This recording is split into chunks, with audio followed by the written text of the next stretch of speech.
Alright, so these are the results of our gram-positive lab. I'm filming it using my phone. So here you can see the knowns. That's the first one. So you see Staph epidermidis, which was growing but did not produce any fermentation. Then E. coli didn't grow, which is expected. We're not expecting any gram-positives to grow on MSA. This is Bacillus subtilis right here, and this is Staph aureus. Now, these results suggest that there was some kind of cross-contamination between these two cultures, because you can see that Staph aureus and Bacillus subtilis, they both grow in a similar pattern, similar fashion, and that pattern is very suggestive of more like Bacillus subtilis being in both samples. However, I can tell you that fermentation of mannitol, you see the color changes from red to yellow. The fermentation of mannitol is a feature of both Bacillus subtilis and Staph aureus. So basically the result suggests that both Bacillus subtilis and Staphylococcus aureus can grow on a mannitol salt agar, and they both can ferment mannitol. Now here you can see the results from our experiment with Dr. Rosemary's hand. You can see strongly, fermenting. Most likely Staphylococcus aureus type of stuff, Peaches poop does not produce anything, so it suggests peaches poop is gram-negative.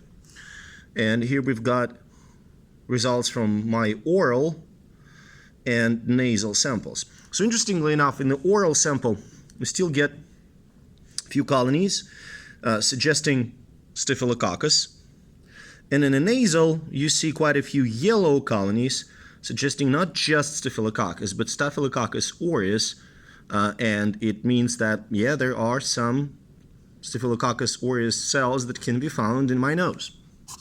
Let's take a look at the results of Bacillus, Staph aureus, Staph epidermidis, and E. coli on the blood agar. So you can see that, in fact, all three species produced the growth on the blood agar. You can see Staph epidermidis, right over here.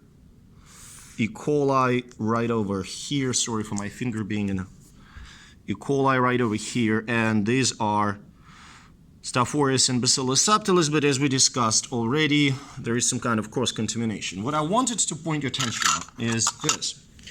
So you can see that only in this sample, in Staph aureus sample, we have some hemolysis. Right here, that's the patch of the blood agar, which is clear from the blood, which suggests, that there was some Staph aureus, hemolytic Staph aureus, that destroyed red blood cells. Neither Bacillus subtilis or E. coli or Staph epidermidis produced the hemolysis. In fact, they all can be considered either alpha or gamma hemolytic. From what I can see here, they all are gamma hemolytic microorganisms, meaning that they do not do anything to blood. Now here, let's take a look here. So that's my nose. There's some pretty clear hemolysis here. So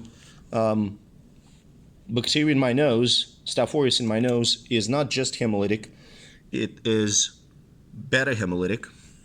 This is my oral sample. Now look at the oral sample on the blood agar. Let me figure it out. Okay. So here you go. You see this? You see these colonies? You see this? That is this growth, that streak right over here. Those are streptococci. Streptococci would not grow on the MSA, but they would grow on the blood agar. Okay? So that allows you to distinguish between two different genera of microorganisms. Streptococci mostly found in the mouth, and staphylococci, like these ones, found in the nose.